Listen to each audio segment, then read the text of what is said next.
창세기 12장 1절부터 20절 말씀입니다.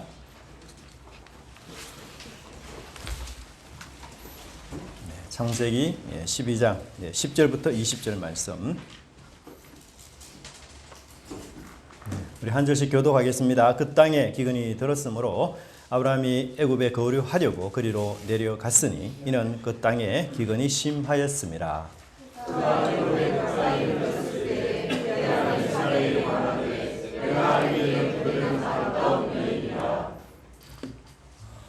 애굽 사람이 그들을 볼 때에 이르기를 이는 그의 아내라 하여 나는 죽이고 그대는 살리리니.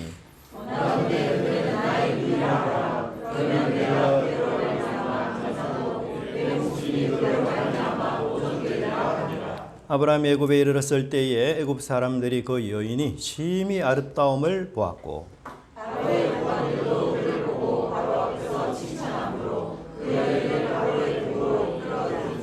이에 바로가 그로 말미암아 아브라함을 후대함으로 아브라함이 양과 소와 노비와 암수 나귀와 낙타를 얻었더라.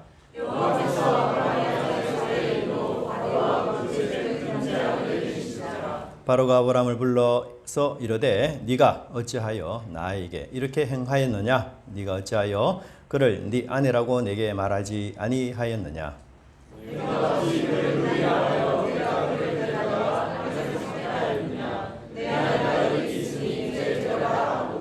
바로가 사람에게 그의 일을 명하매 그들이 그와 함께 그의 아내와 그의 모든 소유를 보내었더라. 아멘. 네.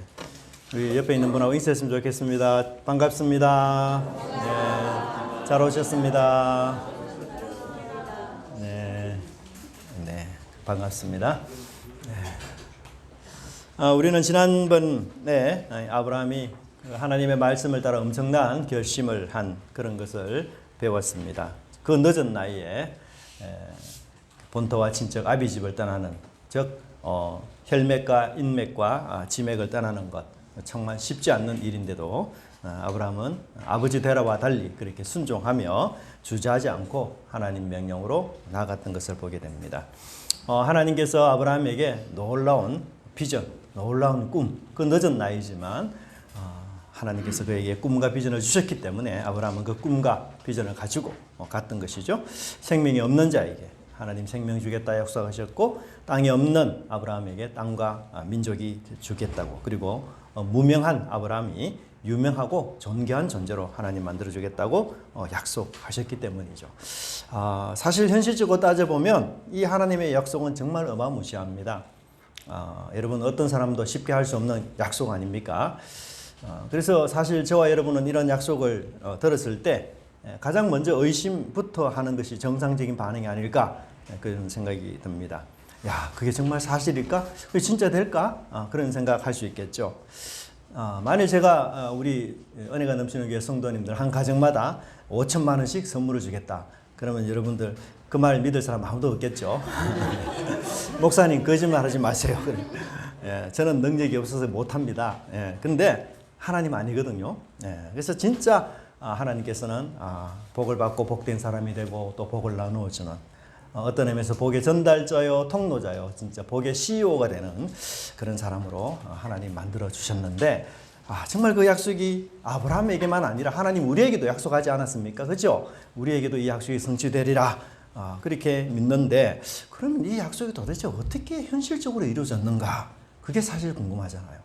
아브라함처럼 우리가 자녀가 없었는데 수많은 자녀, 다자녀의 복을 주셨는지 아니면 정말 내가 땅 한 평 없는데 예수님 믿고 정말 싼 땅, 좋은 땅 이렇게 얻게 되었는지 아니면 내가 뭐 참 유명하지 못한 사람이었는데 교회 나오고 이렇게 됨으로써 아주 유명한 사람이 되어서 주위에서 막 사인 요청이 들어오고 은행, 백화점 가면 막 VIP 대접받고 뭐 그렇게 하지 않지 않습니까? 그러니까 아브라함의 약속이 분명히 나에게 성취된 것은 맞는데 이게 어떤 방식으로 나에게 성취되었는지 너무 이게 우리가 모호하고 막상 말하려면 뭘 이야기해야 되지? 이렇게 당황할 수가 있는 것이에요. 답하기가 쉽지가 않죠. 근데 놀랍게도 우리의 이런 고민을 사도 바울이 정말 멋지게 정답을 잘 말씀해 주셨어요. 갈라디아서 3장 14절에 뭐라고 이야기하는가 하면 이는 그리스도 예수 안에서 아브라함의 복이 이방인에게 미치게 하고 또 우리로 하여금 믿음으로 말미암아 무엇을 받는다고요? 성령의 약속을 받게 합니다. 예, 놀랍죠. 바울은 이 아브라함의 복이 하나님의 백성에게 어떤 방식으로 나타나는가? 그것은 바로 성령으로 나타난다. 그래서 성령을 받은 사람이 누구의 복을 받은 자라고요? 아브라함의 복을 받은 자라고 이야기하고 있는 것이에요. 성령 안에 거하는 자가 복된 인생이고 복을 나누어지는 인생이고 또 성령이 마음속에 내주하는 자가 하나님의 자녀가 되는 놀라운 은혜를 주셨다. 그렇게 이야기하고 있어요. 왜냐하면 성령은 내가 하나님의 자녀다, 아들이라는 것을 보증하는 보증서이기 때문에 그래요. 여러분, 하나님의 아들, 하나님의 자녀가 되면 어떤 놀라운 일이 생깁니까? 아버지의 것을 내가 다 상속받을 수 있어요. 그렇지 않습니까? 아버지와 아들의 관계가 맺어지는 순간 아버지의 것은 다 나의 것이 돼요. 그래서 아버지가 살고 있는 그 하늘 궁전, 그 천국을 우리는 유업으로 받을 수 있게 됩니다. 내가 노력해서 된 게 아니고 아들이기 때문에, 자녀이기 때문에 하나님 그렇게 주시는 거예요. 여러분, 대통령 아들이 대통령 사는 청와대 마음대로 갈 수 있지 않습니까? 또 이 땅에서 우리는 하나님의 생명을 공급받으며 하나님 아버지의 도우심을 입어서 살아갈 수 있어요. 뿐만 아니라 복음을 전하는 사람이 될 수 있습니다. 그러니 성령을 받은 우리가 곧 아브라함의 복된 상속자라는 것을 우리는 깨달아야 될 필요가 있는 것이에요. 구약에서 말하는 모든 복, 그 복을 다 합쳐서 우리 신약에서 딱 한 가지로 말한다면 성령이 임하는 것, 성령이 내주하시는 것. 그래서 이 성령 안에 구약의 모든 복, 아니 구약에서 언급하지 않는 그 놀라운 복까지 하나님께서 다 담아서 이 성령 안에 우리에게 주셨던 것이에요.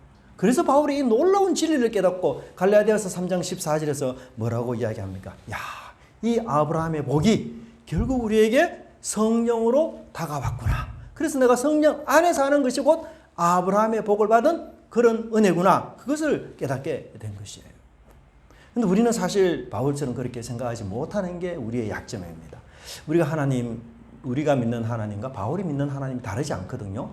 우리가 읽고 있는 이 성경과 바울이 읽고 있는 이 성경이 다르지 않음에도 불구하고 우리는 아직도 아브라함의 복이 내게 오지 않았다.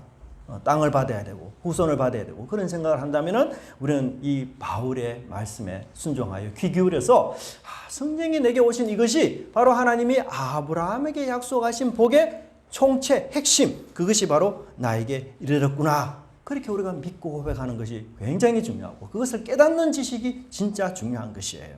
그래서 우리가 이번 한 주간 여러분 사시면서 금요일 또 우리 한마음 기도 있습니다. 그래서 이런 기도를 좀 하면 좋겠어요. 하나님, 아브라함에게 약속하신 그 복이 성령이라고 바울이 하셨는데 하나님 그 복 정말 내가 깨닫기를 원하고 바울처럼 나도 그 복을 인정하고 하나님께 감사하는 그런 삶을 내가 살고 그 복을 또 나누어 주는 삶이 내게 있도록 그렇게 참 기도했으면 좋겠어요. 여러분, 아브라함이 참 어려운 길을 선택했습니다. 힘든 길을 하란에서부터 나와서 지금까지 잘 달려왔고 또 가나안 땅에 도착하자마자 아브라함이 얼마나 참 열심히 예배를 드렸습니까? 정말 아브라함이 변화된 것 중에 하나가 바로 예배자로 사는 그런 삶이었죠. 하나님 믿는 사람의 중요한 특징, 어디를 가든지 우리 주님 이름 부르고 그렇게 사는 것이죠. 그래서 옛날은 뭐 욕도 하고 불평도 하고 원망도 하고 막 이랬겠지만 주님 찾고 의지하고 옛날에는 정말 용서가 잘 안 되지만 그러나 이제 예수님의 이름으로 기도하면서 용서하고 이게 복받은 사람의 증거죠. 예. 그래서 이 정말 아브라함이 보면 지금까지 완벽하고 실수가 없고 정말 하나님 하나부터 열까지 하나님께 순종하는 그런 귀한 삶을 살았던 것이에요. 근데 그렇게 하나님에게 충성하고 귀한 삶을 살면 그 결과 무엇이 와야 될까요? 하나님이 약속하신 복이 임해야 안 됩니까? 그렇죠? 아브라함 인생길이 꽃길이 되어야 되죠. 아브라함에게 힘든 일, 어려운 일 하나도 없어야 되지 않습니까? 야, 근데 하나님에 대한 순종, 아브라함이 순종한 것에 대한 하나님의 반응, 예배를 열심히 드렸는데, 기도를 열심히 하고 주여 주여 열심히 외쳤는데 그 하나님의 반응이 뭡니까? 예? 그 땅에 기근이 임한다는 것이에요. 네. 참 이게 참 우리가 어려운 거예요, 여러분. 10절에 보면 기근이라는 말이 두 번이나 나와요. 기근, 기근이 심하였더라. 보통 기근이 아니라는 거예요, 여러분. 뭐 일상적으로 우리가 흔히 겪을 수 있는 그 순간적인 기근, 그게 아니고 뭐 보통 기근이라면 우리가 아끼고 이렇게 참고 견뎌서 살아갈 수 있잖아요. 근데 내가 참을 수 없는 기근이 온 거예요. 내 한계를 초월하는 기근이 온 거예요. 그건 내 힘으로 막거나 어떻게 견딜 수 없는 기근이 아브라함에게 온 거예요. 여러분, 아브라함에게는 뭐 종들도 사병들도 많지만 짐승들도 많았잖아요. 근데 기근 당하면 사실 짐승들이 굉장히 다 죽게 돼요. 그러니까 재산이 몽땅 지금 다 상실될 그런 큰 위기 속에 빠졌어요. 여러분, 하나님 앞에 어떤 생각이 듭니까? 하나님, 해도 너무합니다. 내가 지금까지 가나안 땅에 와서 열심히 예배드리고 말씀 잘 순종했지 않나요? 예? 11조 빼먹은 것도 아니요. 주일 성수 내가 하지 않은 것도 아니요. 정말 내가 최선을 다하고 정말 최고의 정성으로 하나님을 섬겼는데 그러면 하나님 풍성함, 넉넉함 좀 주시면 안 되겠습니까? 아니, 그게 아니라면 평균이라도 해야 되는 거 아니에요? 근데 그게 기근이라니.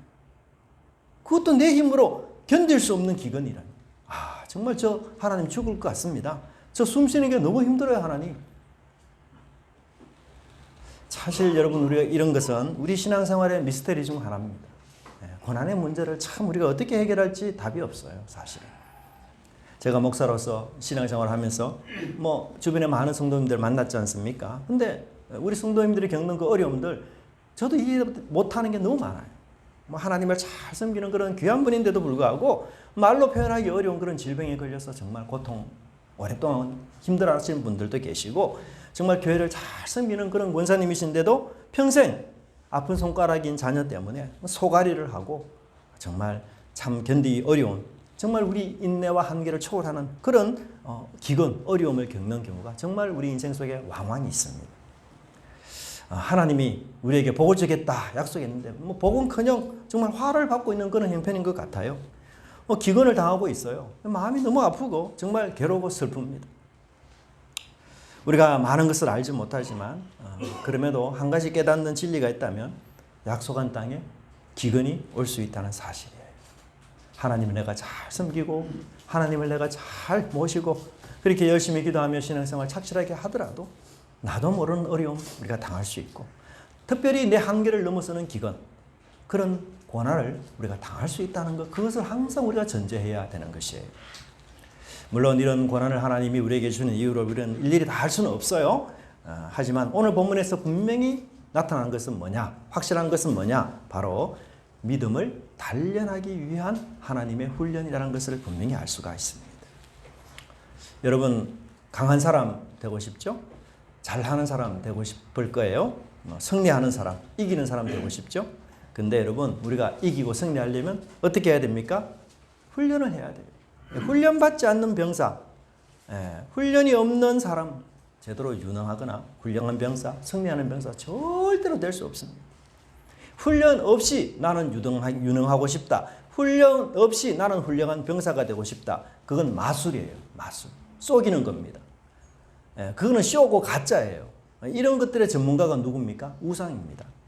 헛된 신들이 그렇게 우리를 조작해요. 그래서 진짜 우리가 위기당했을 때는 아무런 힘을 발휘하지 못하고 내가 진짜 위기 순간에 우상은 흔적도 없이 자체를 감춰버려요. 근데 하나님은 진짜예요. 리얼리티예요. 마술이 아니에요. 우리 속이는 분이 아니에요. 그러니 우리 하나님 믿는 백성들도 진짜 실력을 갖고 있어야 돼요.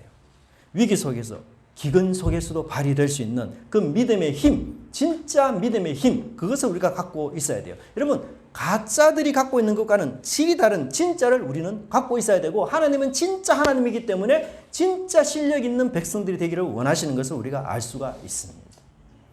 여러분 기독교는 말뿐인 종교가 아니잖아요. 경건의 모양만 보여주는 종교가 아닙니다. 능력을 가진 종교예요. 이 경건의 능력 언제 발휘됩니까? 위기 때 발휘되는 거예요. 사실은. 그렇지 않습니까? 공부 잘하고 못하는 것 언제 결정납니까? 중간고사 때 결정납니다. 기근은 아브라함을 신앙을 단련하는 계기가 돼요. 기근은 아브라함의 믿음이 참인지 그동안 아브라함이 가나안 땅에서 얼마나 열심히 제사를 드렸습니까? 가는 곳마다 번제, 제단을 쌓고 제사를 드리고 주의 이름을 부르고 기도하는 사람이었어요. 그렇다면 이제 기근 속에서도 변함없는 예배자가 될 수 있는지 한계를 넘어서는 그 고난 속에서도 내가 흔들림 없이 기도하는 사람이 될 수 있는지, 죽을 것 같은 그 위기 속에서도 내가 꾸준하게 제단을 쌓는 사람인지 그것을 보여야 하는 것이에요. 신실하고 꾸준한 믿음은 바로 그 사람이 진짜구나, 그 사람이 참이구나, 그것을 드러내는 굉장히 중요한 성품이에요. 그래서 하나님 신실한 분 아닙니까? 그럴 때만 우리 믿음이 뭐예요? 참이라는 것, 가짜가 아니라는 것, 그것이 증명이 됩니다. 여러분, 우리가 만사가 잘 되고 고난이 없고 무사안일한 상황 속에서 우리 참된 믿음 자라기 굉장히 어렵습니다. 여러분, 거의 많은 제국들이 어떤 상황에서 무너집니까? 무사안일 태평한 상황이 있어. 저게 공습에 의해서 무너지는 경우 얼마나 많습니까? 역사가 우리를 그걸 가르쳐주지 않아요? 잘 될 때 잘 믿는 것, 누구나 할 수 있어요. 잘 될 때 잘 믿는 그 믿음이 어려운 순간에도, 위기의 순간에도, 내 힘으로 벗어날 수 없는 그 기근과 어려움의 상황 속에서도 믿는 믿음을 계속 유지해야 된다는 것이에요. 그런데 많은 사람들은 어떻습니까? 이 위기를 피하려고 합니다. 여러분, 위기를 피하는 사람은 결코 강한 믿음의 소유자가 될 수가 없습니다. 어려움 피하고 고난 회피하는 사람, 주님의 복을 향유하지 못해요. 그래서 우리가, 우리 성도님들, 혹 우리 삶 속에서 위기, 기근이 당한다면 여러분 우리가 진짜 믿음 있는 것, 그것을 우리 가족들에게 보여주시기 바랍니다. 우리 교회 장로님, 권사님, 집사님들에게 보여주시면 좋겠습니다. 정말 내가 그런 능력 있는 믿음이 있다라는 사실을 우리 자녀들, 우리 친척들에게 보여주는 그런 진짜 신앙을 우리가 가졌으면 좋겠습니다. 진짜 신앙은요, 어려움 가운데서도 정주행하는 겁니다. 여러분, 사람은 하루 이틀 만나서 쉽게 알 수가 없어요. 그렇죠? 5년, 10년, 20년 진득하게 그렇게 오랫동안 사귀어 봐야, 야, 저 사람 정말 진국이구나, 진짜 어떤 사람인지 알 수 있지 않습니까? 그 사람의 진심이 또 언제 드러납니까? 어려울 때 진심이 다 드러나게 돼 있어요. 어려운 일을 겪을 때 아내를 어떻게 대하는지, 남편에게 어떻게 대하는지, 우리 교회를 어떻게 대하는지, 어려운 일을 겪을 때 그 다른 성도에게 어떻게 대하는지, 그게 우리의 민낯이에요. 그게 우리 진짜입니다. 여러분, 좋을 때 보이는 것, 그건 사실 진짜라기보다는 보여주는 모습일 뿐인 것이에요. 여러분, 아브라함 믿음 여물지 못했습니다. 단단하지 못했어요. 강하지 못했습니다. 위기를 믿음으로 단련하는 기회로 삼지 못했습니다. 그래서 마침내 아브라함은 그 위기를 피하고자 하는 결정을 내렸습니다. 여러분, 자신들이 그 위기 속에 어려움에 빠질 때 사람들이 대부분 대안을 찾습니다. 아브라함도 그 위기에 빠졌을 때 대안을 찾았습니다. 살아야 하니까, 살궁이라도 해야 되니까, 기근이 너무 심하니까, 이대로 있다간 다 죽을 것 같으니까. 그래서 아브라함의 대안이 뭡니까? 바로 애굽으로 내려가는 것. 이것이 바로 아브라함의 대안이었습니다. 그 땅은요, 기근이 절대로 있을 수 없는 땅이고, 어떤 기근이 와도 정말 충분히 극복할 수 있는 땅이 애굽의 땅입니다. 모든 것이 언제나 풍성한 곳 애굽이에요. 먹고 사는 일 전혀 걱정 없는 곳 애굽입니다. 그래서 그 땅을 향해 갔던 것이에요. 여러분, 우리 역시 내가 극복하기 어렵고 힘든 고난, 기근 이렇게 만나면 우리는 항상 대안 만들기를 좋아합니다. 물론 대안이 필요해요. 하지만 믿음의 사람은 그 대안조차도 누구에게 맡깁니까? 하나님께 맡기고, 그게 올바른 대안인지를 하나님께 여쭙는 지혜가 있어야 돼요. 왜? 하나님이 나보다 훨씬 더 지혜롭잖아요. 내가 아무리 지혜롭다 한들 하나님의 어리석음보다도 내가 더 지혜로울 수가 없어요. 그래서 나보다 훨씬 지혜로운 하나님을 내가 믿기에 이 대안이 바른 건지 바르지 못한 건지를 하나님께 물어야 하는 것이에요. 여러분, 10절을 자세히 보십시오. 아브라함이라는 이 단어 중심으로 어떤 단어가 배치되어 있습니까? 기근이라는 단어가 배치되어 있어요. 좌를 봐도 우를 봐도 앞을 봐도 뒤를 봐도 모두 기근, 위기. 아브라함은 지금 기근에 포로가 됐어요. 위기라는 감옥에 아브라함이 꼼짝도 못한 채 갇힌 그런 신세가 되어버렸습니다. 그러니 그 기근 때문에 아브라함이 절망할 수밖에 없고 인간적인 대안을 찾을 수밖에 없는 거예요. 눈을 들어 하늘에 계신 하나님을 쳐다보지 못하는 것입니다. 여러분, 우리가 사방이 아무리 막혀 있어도 어떤 길은 언제나 열려 있습니까? 하늘길은 언제나 열려 있어요. 기근이 나를 애워싸고 나를 포위할 수 있을지는 몰라도 그 기근이 하늘길까지는 막을 수가 없다는 사실이에요. 그러니 하나님의 백성들은 하늘길이 늘 열려 있다는 사실을 우리가 기억하고 눈을 들어 어디를 쳐다봐야 되겠습니까? 하늘을 바라봐야 하는 것이에요. 공중의 새를 보라. 심지도 않고 거두지도 않고 창고에 모아들이지도 아니하되 너희 하늘 아버지께서 기르시나니. 여러분, 새를 보면서 하나님의 보호하심과 먹이심과 입히심을 우리가 느낄 수 있어야 됩니다. 그것 때문에 하나님이 새를 지으셨어요. 왜 새를 지었는가? 하나님이 저 새를 보며 저 새를 먹이시고 입히시는 우리 하나님의 그 인자심을 내가 마음속으로 깊이 깨닫도록 하기 위해서 하나님 새를 만드신 것이고 창조하신 거예요. 여러분, 믿는 자들에게 하늘 길이 바로 살 길입니다. 하늘 길이 믿음의 길이요, 이것이 성도의 유일한 대안입니다. 여러분, 다른 대안 없어요. 가나안 땅으로 하나님 누가 오라 했습니까? 하나님이에요. 예? 가나안 땅 주겠다 약속한 이가 누구예요? 하나님입니다. 그러면 가나안 땅에 문제가 생겼을 때에도 이 문제를 누가 해결해야 됩니까? 하나님이 해결해야 되는 거죠. 그렇지 않습니까? 하나님이 오라 하셨으니까 하나님이 책임지고 하나님이 이 문제를 해결해 주셔야 되는 거죠. 예. 근데 아브라함이 그런 믿음이 없었어요. 그러니까 대안을 찾을 수밖에 없는 거죠. 땅의 대안, 세상의 대안을 찾았는데 그것은 바로 애굽으로 내려가기 위함이었다라고 말하고 있습니다. 여기 아브라함이 애굽에 거류하려 갔다고 했는데 이 거류라는 말은 영원히 사는 영주가 아니고 일시적인 체류를 뜻하고 있어요. 잠시 내가 그곳에 살다가 와야 되겠다. 아브라함이 정말 자신이 하나님을 믿는 하나님 백성이다 라는 이 신앙의 가장 근본적인 정체성까지 던지지는 않았던 것 같아요.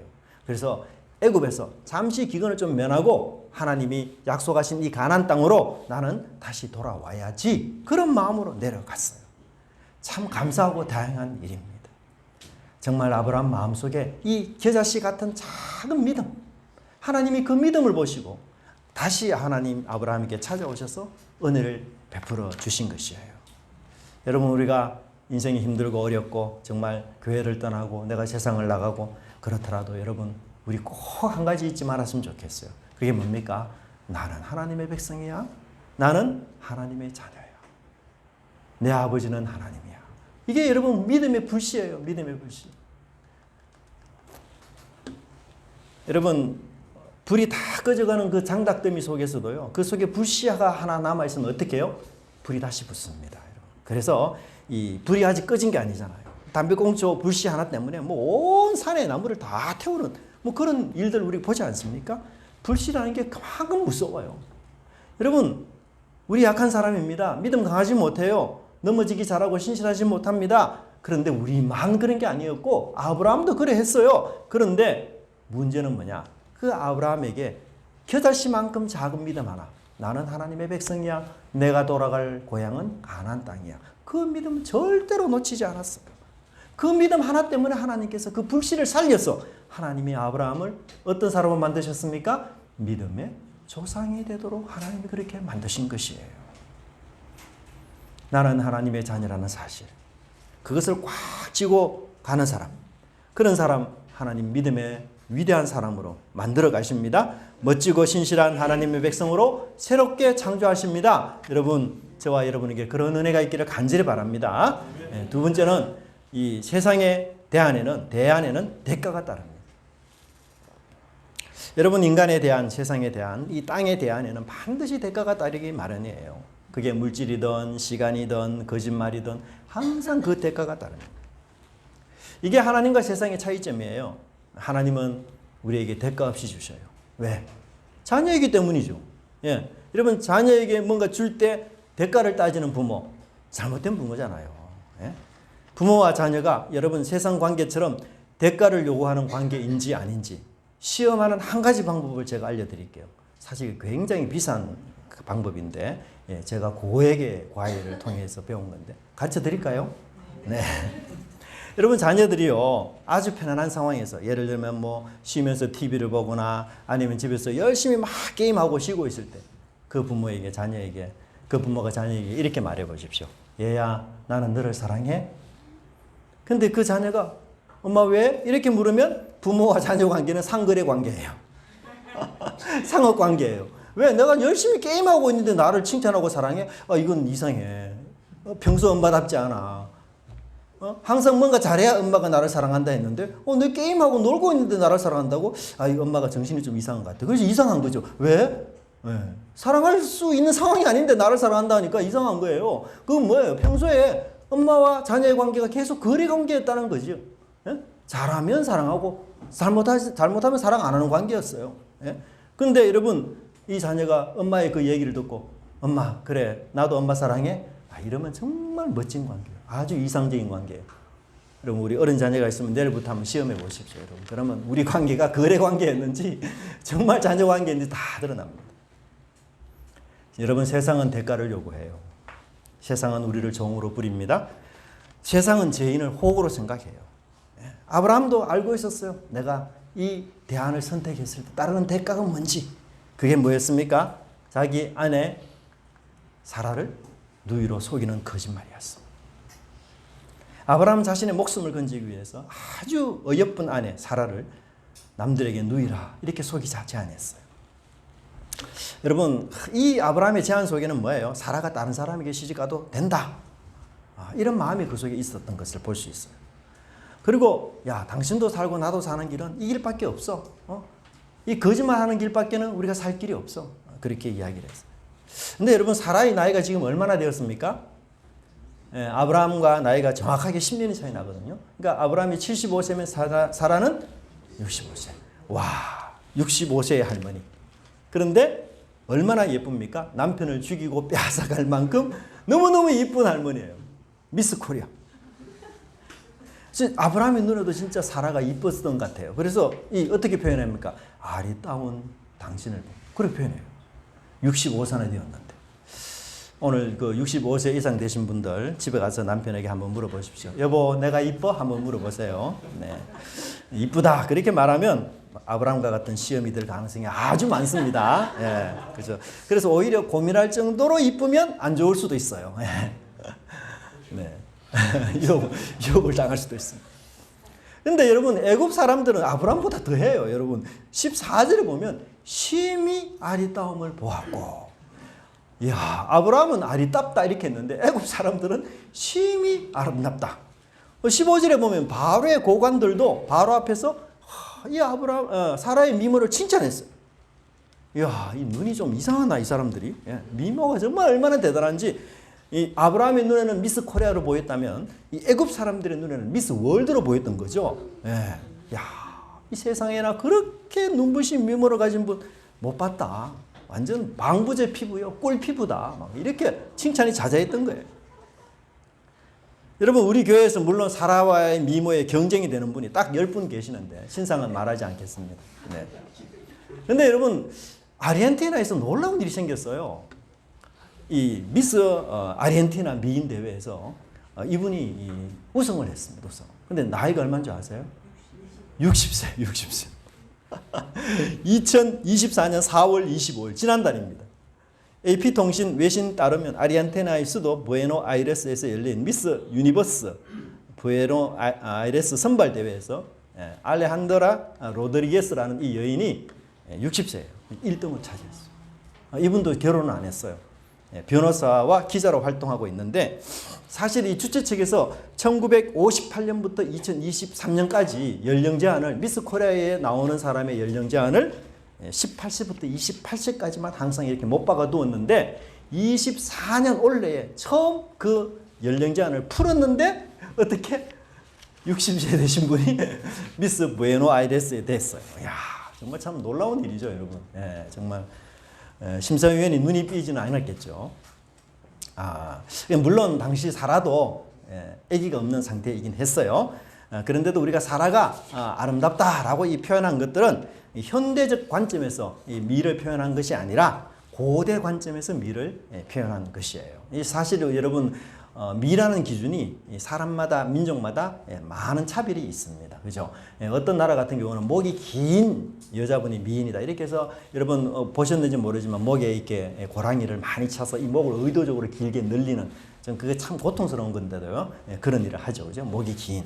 예, 그래서 이 미가 달라요. 근데 고대 근동에서는 어떤 것이 아주 미인이었는가 하면 기품, 품격, 풍기는 그 인상 이런 것에서 미를 찾았던 것 같아요. 그래서 이 사라의 이름 뜻이 또 공주요, 왕비 그런 뜻이 있어요. 그래서 사라의 외모가 뭐 그냥 아주 남들보다 출중하게 아름답다 이런 뜻이기보다는 그 기품이나 풍기는 인상들이 굉장히 아주 이뻤다 그렇게 우리가 볼 수가 있습니다. 참 그렇지만 아브라함이 자기 목숨을 위해서 아내를 누이로 속인다. 이게 절반의 진실이긴 하지만 정말 너무 과한 그런 생각이에요. 근데 사라는 왜 이 터무니없는 아브라함의 제안에 대해서 한마디 말도 못하고 그냥 꿀먹은 벙어리 마냥 그냥 가만히 있는지 그게 참 답답하지 않습니까? 아마도 우리 은혜가 넘치는 교회 가정에서 남편이 이런 제안을 했다. 그러면 그 가만히 계실 아내분 한 분도 안 계시죠? 그날부터 난리가 납니다. 뭐 6.25 사변에 버금가는 난리가 아마 집에 날 것입니다. 그런데도 여러분 아브라함과 사라의 이 대화를 보십시오. 여러분 사라는 정말 한마디도 안 해요. 아브라함이 다 대화를 주도하고 있어요. 왜 그럴까요? 이 사라에게 무슨 약점이 있는 거죠.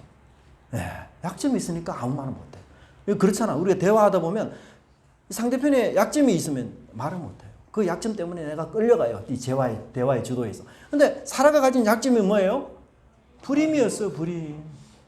불임이었습니다. 아기를 못 낳는 것 때문에 사라가 말을 할 수가 없어요.